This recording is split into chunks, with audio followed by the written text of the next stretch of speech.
السلام علیکم ورحمۃ اللہ وبرکاتہ۔ ہماری گفتگو چل رہی سورہ الاعراف کی آیت نمبر 85، 86 اور 87 سے متعلق۔ اللہ تبارک و تعالی نے ارشاد فرمایا وَإِلَى مَدْيَنَ أَخَاهُمْ شُعَيْبًا، اور مدین کی طرف ان کی برادری سے شعیب کو بھیجا۔ شعیب حضرت شعیب علیہ السلام۔ قال، حضرت شعیب علیہ السلام نے فرمایا یا قوم، اے میری قوم، اعبدوا اللہ، اللہ کی عبادت کرو، ما لکم من الہ غیرہ، اس کے سوا تمہارا کوئی معبود نہیں۔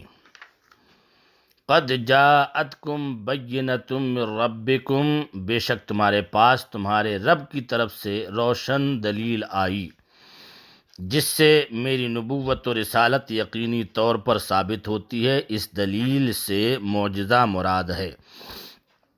فَأَوْفُوا الْكَيْلَ وَالْمِيزَانَ، تو ناپ اور تول پوری کرو۔ وَلَا تَبْخَسُوا النَّاسَ أَشْيَاءَهُمْ، اور لوگوں کی چیزیں گھٹا کر نہ دو، ان کے حق دیانتداری کے ساتھ پورے ادا کرو۔ لوگوں کو ناپ تول میں کمی بیشی کرتے تھے اور لوگوں کو گھٹا بڑھا کر کے دیتے تھے، لوگوں کی چیزیں گھٹا کر نہ دو۔ وَلَا تُفْسِدُوا فِي الْأَرْضِ بَعْدَ إِصْلَاحِهَا، اور زمین میں انتظام کے بعد فساد نہ پھیلاؤ۔ ذَلِكُمْ خَيْرٌ لَكُمْ إِن كُنتُم مُؤْمِنِينَ، یہ تمہارا بھلا ہے اگر ایمان لاؤ، یہ تمہارے لیے بہتر ہے اگر ایمان لاؤ۔ تو شعیب علیہ السلام کے زمانے میں جب حضرت شعیب علیہ السلام تشریف لائے تو شعیب علیہ السلام کی قوم جو ہے ناپ تول صحیح سے نہیں کرتی تھی اور لوگوں کی چیزیں گھٹا کر کے دیتی تھی اور زمین میں فساد پھیلاتی تھی۔ اس کی طرف پوری اس آیت کریمہ میں توجہ دلائی گئی اور فرمایا کہ تم ایسا نہ کرو۔ وَلَا تَقْعُدُوا بِكُلِّ صِرَاطٍ توعدون وتصدون عن سبیل اللہ، اور ہر راستے پر یوں نہ بیٹھو کہ راہ گیروں کو ڈراؤ اور اللہ کی راہ سے انہیں روکو، اور دین کا اتباع کرنے میں لوگوں کے لیے سد راہ بنو، رکاوٹ بن جاؤ۔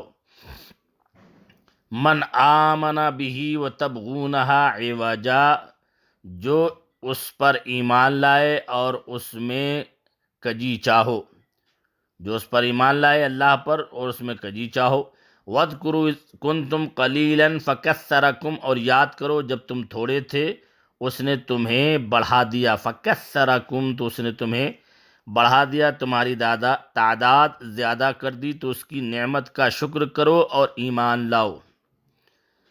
وَانظُرُوا، اور دیکھو بنگاہ عبرت پچھلی امتوں کے اعمال اور گزرے ہوئے زمانوں میں سرکشی کرنے والوں کے انجام و مال دیکھو اور سوچو۔ یہ حضرت شعیب علیہ السلام اپنی قوم سے فرما رہے ہیں۔ وانظروا، اور دیکھو، کیف کان عاقبۃ المفسدین، فسادیوں کا کیسا انجام ہوا، پچھلی امتوں پر کیسا عذاب آیا۔ کسی کو بندر بنا دیا گیا، کسی کو سور بنا دیا گیا، کسی کو آندھیوں سے تباہ کر دیا گیا، کسی پر پتھروں کی بارش ہوئی اسے تباہ کیا، اور کسی کو زمین سے آسمان تک اٹھا کر لے جایا گیا پھر وہاں سے پھینک دیا گیا۔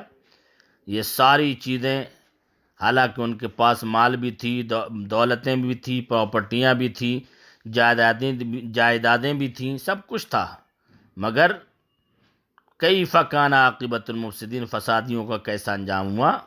وانظروا، دیکھو، غور کرو۔ وَإِنْ كَانَ طَائِفَةٌ مِّنْكُمْ آمَنُوا بِالَّذِي أُرْسِلْتُ بِهِ وَطَائِفَةٌ لَّمْ يُؤْمِنُوا، اور اگر تم میں ایک گروہ اس پر ایمان لایا جو میں لے کر بھیجا گیا، اور ایک گروہ نے نہ مانا۔ وَطَائِفَةٌ لَّمْ يُؤْمِنُوا، اور ایک گروہ ایمان نہ لایا۔ یعنی اگر تم میری رسالت میں اختلاف کر کے دو فرقے ہو گئے، ایک فرقے نے مانا اور ایک منکر ہوا۔